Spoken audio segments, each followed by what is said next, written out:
So here are with Talikek as he had a heated debate with a leftist, and then he is saying that reasoning with the leftist is like talking to a wall. It's a bit too harsh, huh?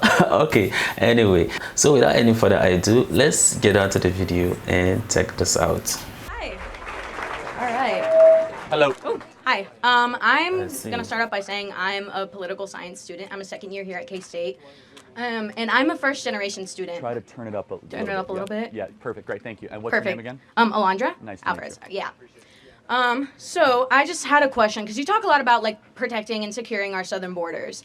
But as the granddaughter of immigrants, I think that we get into a lot of complicated disputes with the idea that immigrants are criminals or drug dealers and things like that. So I just want to hear what your opinion is on those expectations or those, those stereotypes that are put on Hispanic communities, Latino communities, and how they change the way people perceive immigration.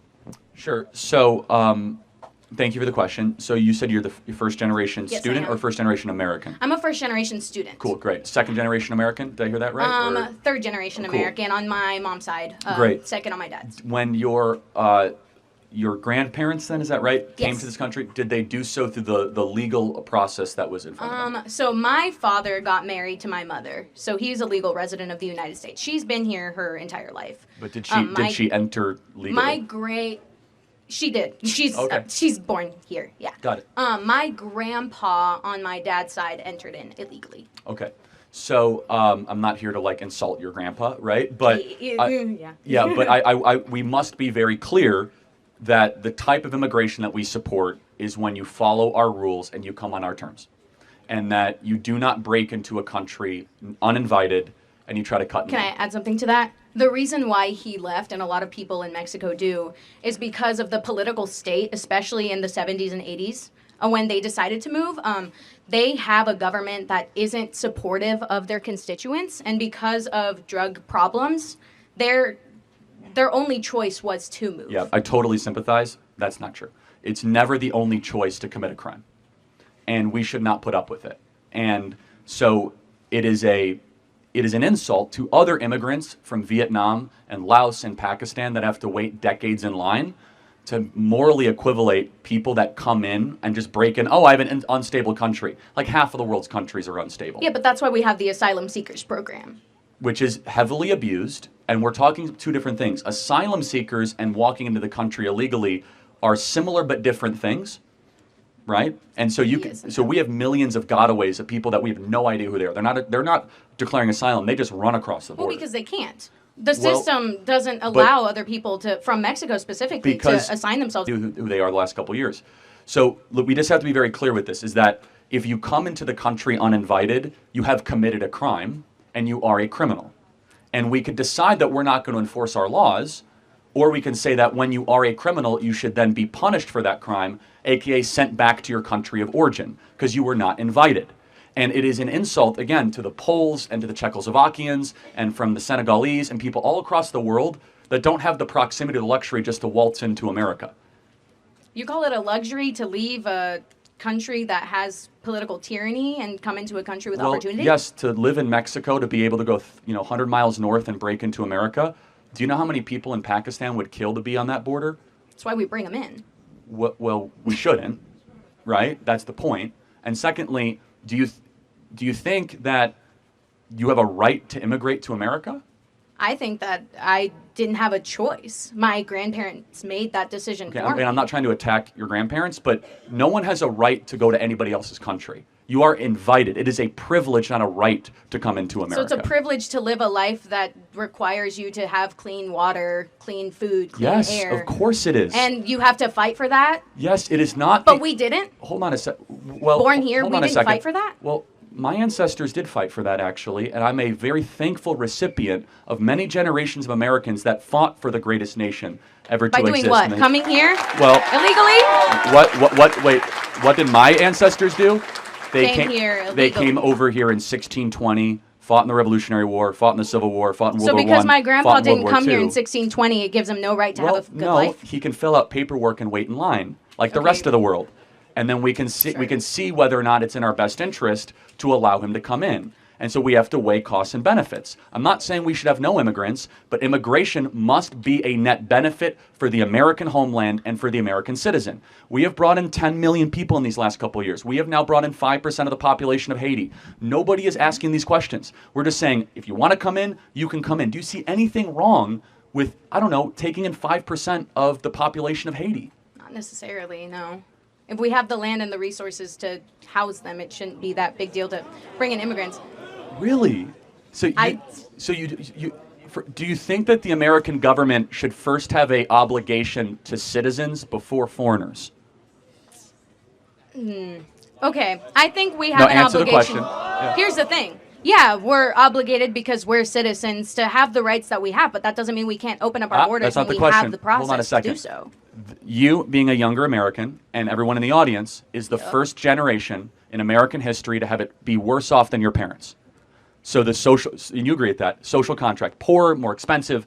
Yeah. So wouldn't it be rational for the American government to say, we're going to prioritize younger generation Americans that are American passport holders and citizens before those in another nation? I don't want to say anything that offends people. But I've go already ahead. Said it, right? I've already said it. Whatever. I think that the way we're going about it is wrong. And that if we don't have a clear path to citizenship, we won't open up those opportunities for people to come and seek a good life.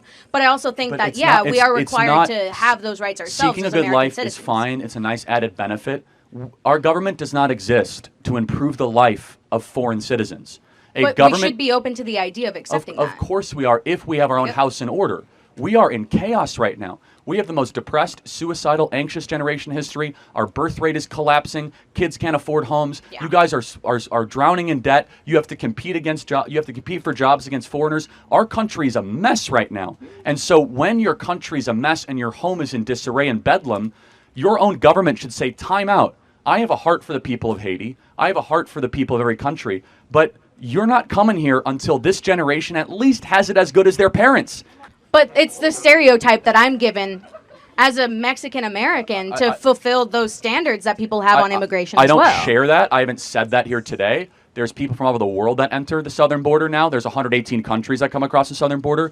But I don't care if you enter illegally from Bulgaria or from Laos or from Mexico or from Nicaragua. Someone who does not have their paperwork when they come in is by definition breaking federal law. Yeah, and so then what should we do with someone who breaks with federal law? But does that mean that people, including their children, their grandchildren, including myself, have to live with the stereotype or the standard set upon me that I am a criminal, I am a drug dealer, I am a XYZ? Okay, so have I played into that stereotype?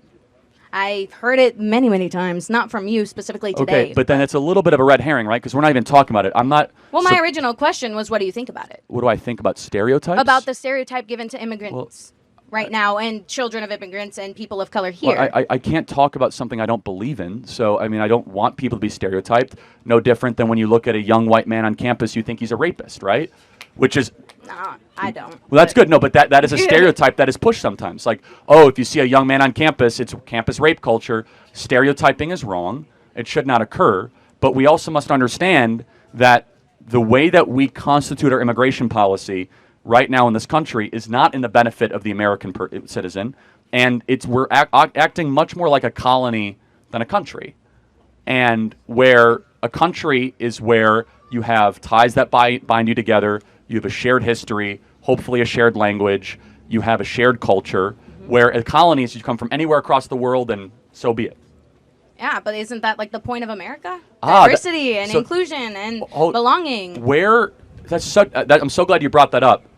Where is that in the Constitution or the Declaration that diversity and inclusion, these are false ideals that are taught in school? They're, I guess, nice, but is diversity and inclusion really an American ideal? I think so. Where does it say that? I think that everyone has the right to live out their own individuality, their own lives, in their own way. I know, but you say the American ideal. Where do you get that from? Yeah, pursuit of happiness for Americans. You're right, because that's what the Declaration was written for. No, if that's fine. Does that mean I'm not valid here for having a diverse background?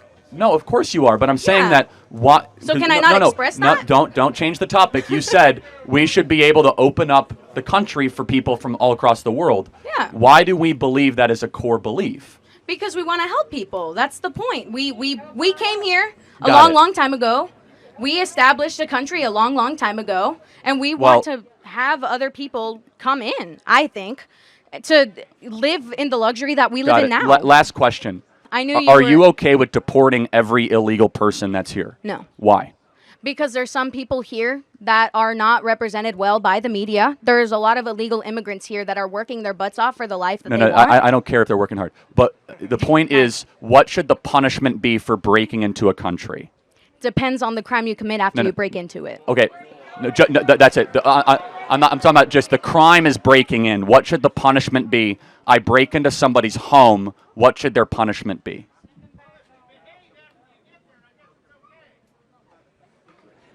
Can you repeat that? Oh, so if you behave after you get here, that's fine. So to play that out, if someone comes into your dorm room uninvited and they do the dishes and laundry, they can stay? If I'm not going to do my own dishes, heck yeah.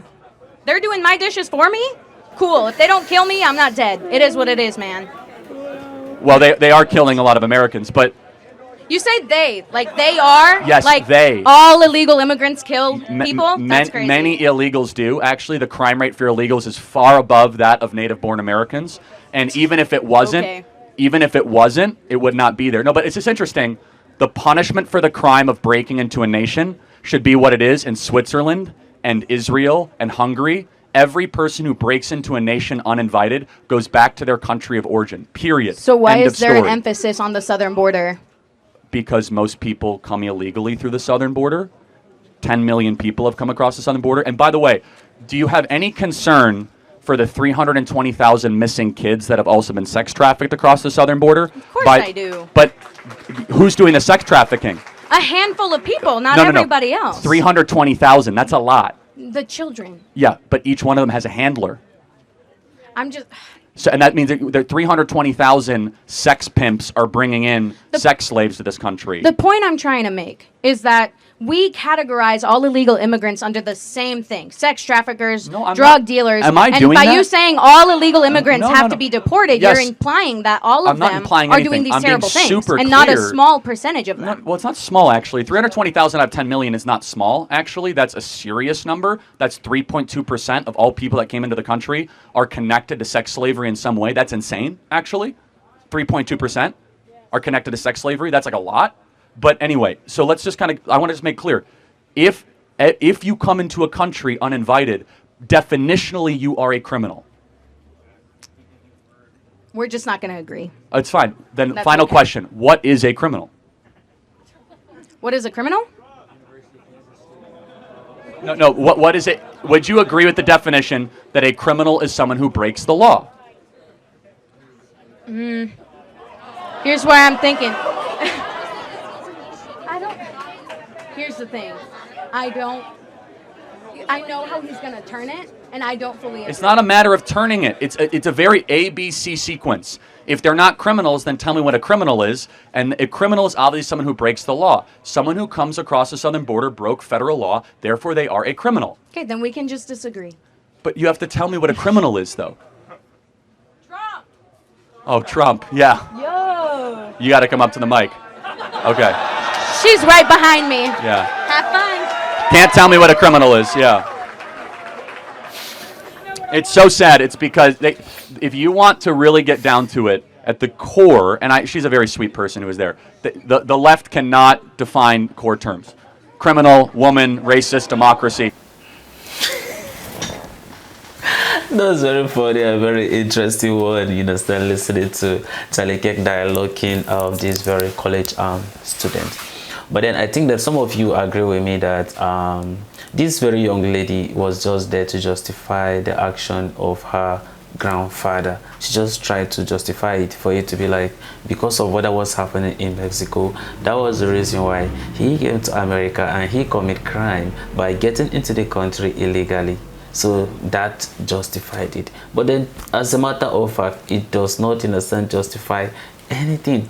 And that's why she just want to hear his innocent opinion, innocent concerning things like that. But then the truth about it is, crime is a crime. So if you commit a crime, innocent, it's a crime, irrespective of whatever makes you innocent to do so. Let's say, for instance, maybe probably I am sick or something like that, and I go to the pharmacy to go and get maybe probably a drugs or something to take care, and then I do not have the money, right? I go there and then they write the prescription. Before you know, I just took it and then I ran away, and that's it, right? So if I do that, I take the drugs, right? Does it mean that, despite the fact that yes, I know that of course I am sick and I needed the drugs in a sense in order for me to maybe get healthy, right, for me to get well, but does that justify the fact that in a sense me buying it without paying? You see, it's stealing. So stealing is stealing. It shows that in a sense I am a thief. So you can't in a sense go on in a sense breaking the border and then do all those, you know, that you violate the rules, and then therefore you try to justify it by saying that because of the cartel and the drug dealers and whatever that was going on in Mexico, and that was the reason why the grandfather has to run away. Then does it change the fact that he get there illegally? Does it change the fact that in a sense he committed a crime? So since in a sense part the American in a sense constitution is a crime, so it means that what he committed a crime, so crime is a crime. So why try to justify whatever in a sense they do? So that's why I say she keep on going to and fro, back and forth in a sense with all these things. Why? Because she tried to what, to justify it. Whereas in a sense you don't have to. And then that's why she was asking him in a sense about stereotyping, about what's what he's against it. He is not in a sense in support of it, but nevertheless, all he's trying to say is that don't just commit it. If you want to come, then follow in a sense the right process. Or if you are coming through asylum, then come through the asylum. Which therefore, for me, I even feel that some of the asylum programs and should be cancelled.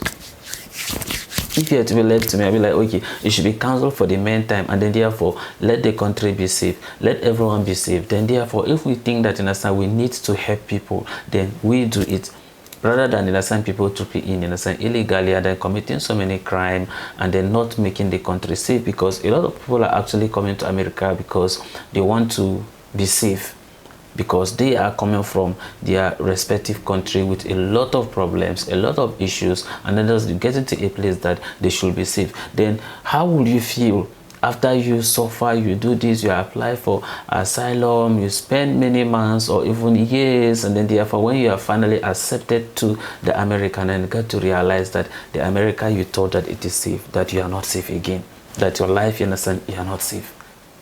So what are you going to do in that kind of situation? And then that's why, you understand, Charlie is saying that what, let them get there, you understand, in the legal way.